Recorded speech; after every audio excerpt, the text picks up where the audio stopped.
Hey there, everybody. It's me, Chris Herman, here for another episode of On Deck. Today's topic is technology, and this is going to probably in the sequence of how this podcast rolls out, this will be the episode that follows the creativity episode that I technically just recorded just a minute or two ago. So yes, I still have congestion.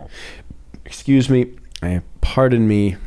But I do not have COVID. I just have a cold that has been nagging at me the last few days. So I wanted to talk about technology, but particularly technology as it pertains to creativity. We live and are living in really an amazing time to be a creative person, not only from the advent of technology and what's available to everybody pretty much at this point in time to be able to create, but also from the perspective of how creativity can now be distributed. And so in the previous episode, I talked a lot about creativity, what my foundational childhood things were that I did to, that developed my creative ability and what led me in this direction. But I ended talking about how we're really in this amazing time for creatives, and it's only going to get more powerful. And I'm not talking about, the advent of the computer and improved cameras and the iPhone. All of that stuff is amazing. I mean, think about the progressions that graphic designers have been able to make over the years as the software has gotten better. Think about the progression of video editors and what they've been able to do over the years as those design platforms have gotten better. Camera gear continuing to get better to the point where if you look at Apple's new advertising for their most recent iPhone, they're highlighting the fact that you can basically make a cinema quality movie on your phone right now. Whether that's true or not, Greg, you'd be able to give me more insight on that. But the point is that the technology has advanced to give us the tools, give creatives the tools that they need. And social media has given us the ability to connect with each other and create audiences so that creative people can immediately distribute their work and get it out to the public quickly without having to go through some sort of intermediary, which I think that's really where I'm leading with this topic on technology, is how technology is going to continue to make the world for creative people much better. So think about this. Go back in history for those of you that have, traveled or been to Europe. Certainly, you've been in any number of I don't want to assume that you have, but for those of you that have traveled to Europe, you've been in some cathedral somewhere and you look and it's a work of art, right? And you have beautiful paintings on the ceiling and stained glass in the windows, and all that stuff was done by somebody, right? So you think about the old painters, or of course, I think the first one that comes to mind would be like Michelangelo, and first off, following a creative path is not necessarily a path to riches.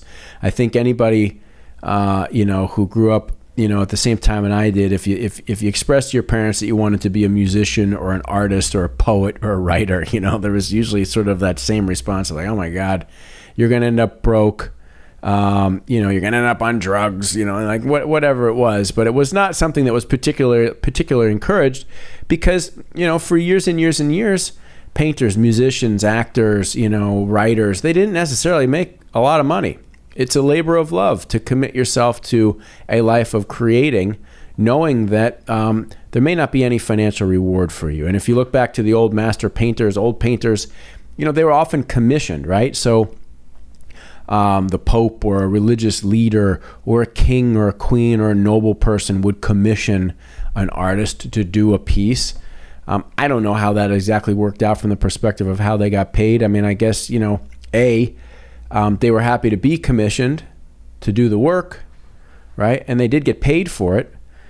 Did they get paid the full value of their work? Probably not. And in most cases, I think we've all heard the story about how most famous artists, their artwork doesn't really start generating any real revenue until long after they've passed. and have had the opportunity for their work to gain popularity, and then it starts trading and exchanging at high dollar rates. And so, if you think about the old artists, the starving artist, it's not a cliche. It's a real deal because they didn't make any money. And so you hear a lot of these stories about painters, their work not being worth anything until long after they are gone. Okay, not the case anymore. Musicians. Again, musicians way back in history often commissioned by powerful people. Mozart, Johann Sebastian Bach, they didn't just write these symphonies necessarily for nobody. They were commissioned to do them, and yes, they were paid. But again, were they paid what they were really worth for those masterpiece works? No. And so in the early ages, it's like the musicians had to be commissioned, by kingdoms and principalities and the Pope and whoever. And then when you move into sort of what we'll call the more modern recording era, and I remember this growing up as a kid and, thinking, it'd be great to be in a band and make an album. And, you hear, these stories, so-and-so, they got signed, and, these bands that got rich and famous after they were signed to a record deal. And so, if you go back in the 40s, 50s, 60s, when recording really started to kick in, it was, and probably still is to some degree, a pretty scuzzy business because you had opportunistic business people looking at these artists and seeing that they had a incredible way to make money with these artists. Those deals were extremely one-sided, not in the favor of the artist. Artists and musicians would get some sort of signing it bonus and or advance to go into the studio to record an album, and if the album succeeded, they got royalties, and if they didn't, they were dropped by the label. But you couldn't, as a musician in the 50s or 60s or really your 70s or 80s, even kind of in the 90s, less so in the 80s and 90s because you had a lot of independent record labels start popping up. But as a musician or a band, you weren't getting out there. You weren't being heard on the radio. You weren't recording an album if you didn't get some sort of record deal. So you were beholden to these gigantic business organizations, and without that, you really didn't have access to the audience. Think about the traditional concept of an actor, going to Hollywood to make it big, or going to Broadway to make it big on the stage. There's sort of this process of which acting and performance talent had to go through that also required this like vetting process before they were even maybe considered for a role, which then only if they got that role were they able to be introduced to the public as a particular talent, right?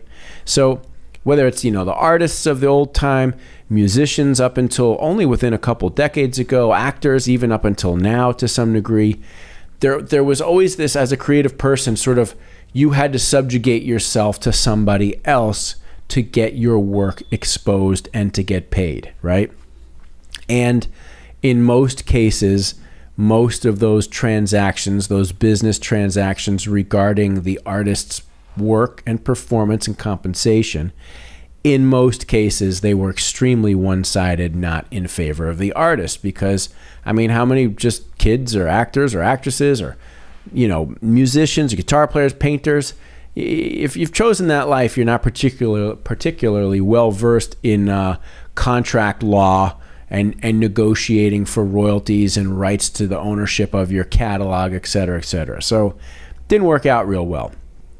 Then the internet comes along and Napster comes along, and all of a sudden music is made available for free to a lot of people, and people are downloading music off of the internet. And I might not be sequentially right here, and I'm not going to touch on how every piece of technology affected every bit of this topic, but it changed the game from the perspective of music became something that could be sort of directly downloaded by the customer. Now, I, as somebody who plays guitar and was in a band, never of any consequence or substance really, but substance. We had a little substance, but it's not like we made a ton of money and what have you. But I was always against. I don't think music should be free. I don't think art should be free, and I don't think people should be able to get it for free or steal it. But I also think that the old way of there being some gigantic corporate entity in between the artist and the audience, I don't think that's the right way either. So where am I leading with all of this? Blah, blah, blah, blah, blah. Well, the point that I'm trying to say is this all leads to why right now is such an amazing time for artists and creative people. We touched on with the technology, touched on why for years it was difficult for artists to reach the audience. But now, not only can artists directly reach their audience, create and cultivate an audience and grow an audience, but they can now monetize. And so I'm particularly speaking, I guess, about social media, but more about this new landscape of NFTs, non-fungible tokens. The ability for artists to put their work, for their work to be minted onto the blockchain, and clearly assigned sole ownership over that piece of work, and then to be able to sell that piece of work, and then to also be able to collect a royalty every time that that piece of work transacts from now until forever. It's like a dream come true for creative people. No longer do you need a record label. No longer do you need like an art manager or, you know, whoever that would be. No longer do you necessarily even need a talent manager. I mean, shit, if you're an actor or an actress, go on TikTok. Spend a couple weeks on TikTok and tell me you are not seeing some of the best creative individuals. I mean, you're seeing a lot of craziness, but you're also seeing like some legitimately talented people who didn't need to go to Hollywood and go on 10,000 auditions. They just started creating something themselves. They built an audience, and now they've got, you know, millions of followers based on their talent and their creativity. Does that mean that that will translate to a movie deal? I don't know, but it doesn't. Maybe that's not the goal. I mean, if you're able to cash flow significantly positive off your TikTok stream and off your YouTube channel, may not be a real need to get on a sitcom, because you already have access to the audience yourself on TikTok or Instagram. Musicians, painters, creative people, you know, to create and upload and put your stuff on OpenSea, create an OpenSea account and sell your stuff as NFTs for Ethereum. I mean, if you look at OpenSea.co, I think it's .co.io, whatever then, it's OpenSea, OPENSEA. I spoke about it in a previous episode. If you look at the work on there and look at what it's transacting for, that's why you have to really let this sink in. As a creative person, you can create an audience on social. You can let that audience know on social that you are about to put your work, you're about to do an NFT drop on OpenSea. Maybe it's 12 assets, maybe it's 100 assets, right? But then you can put that work out there and let the marketplace determine whether it's got value or not directly. You don't need any middleman. You just put it out there and you can sell it. And in some cases, work is selling for an enormous amount of money. But what is, as I mentioned earlier, even more impressive is the fact that,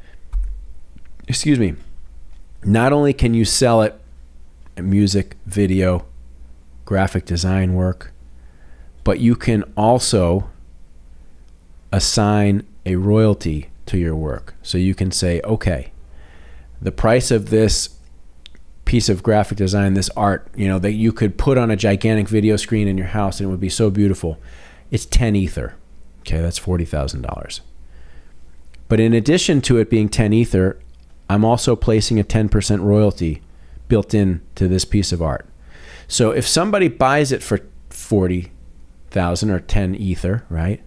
And 3 years down the road, they're able to sell that for 10 Ether or $100,000. Well, guess what? That artist just picked up another 10% of that transaction, and that will go on for eternity. So not only do they make the hit the one time, which they deserve to do, but every time that piece continues to sell, they are able to retain a royalty on that. Okay, this is a game changer for creative people. It's absolutely a game changer, and life will never be the same. And you're going to start to see a lot more very successful creative people. I mean, we've already seen it through social media, because listen, you got to be pretty damn creative to build up a following on social media that has got millions of people, right? You've got to be creative.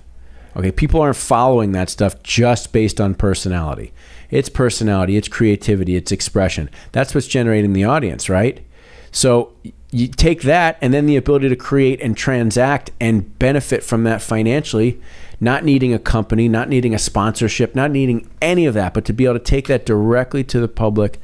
It's unbelievable, and it's going to change the world. It is absolutely going to change the world. I've said this in previous episodes. If you are not spending time dialing in on what is blockchain, what is Ethereum, what are smart contracts, what are NFTs, what is cryptocurrency, how does cryptocurrency position against fiat currency? If you're not spending time learning about this right now, you're not left behind yet. But if you wake up in 5 years and you haven't spent any time on it, you're going to be way, way, way behind. So creative people, technology is making the world a beautiful place for all of us because we can control our work, what we sell it for, how we transact, the royalties we get. You can publish it, put it out there. It's freaking fantastic. So previous episode, I talked about creativity. This one was about technology. Really, I look at these as bookend podcasts, sharing my thoughts on these two topics, which really, at this stage of the game, go hand in hand. So there you have it, ladies and gentlemen. Spend some time, dig in on this stuff if you want to know where the world is headed in regards to technology. And it's not all metaverse, and it's not all doomsday, Matrix kind of stuff. It is a little bit, but nevertheless, it'll be what you make of it. So there you have it, ladies and gentlemen. Technology for artists and creativity. It's there's never been a better time. Thanks so much. It's been another episode here with me, Chris Herman, on deck. As always, please subscribe to the Herman Agency, if I could say it right, that would be good, the Herman Agency YouTube channel. Like and comment on this video, and please ring the bell so that you can get alerts when new video content comes out. Hope you're all having a good one. Thanks so much for your time today.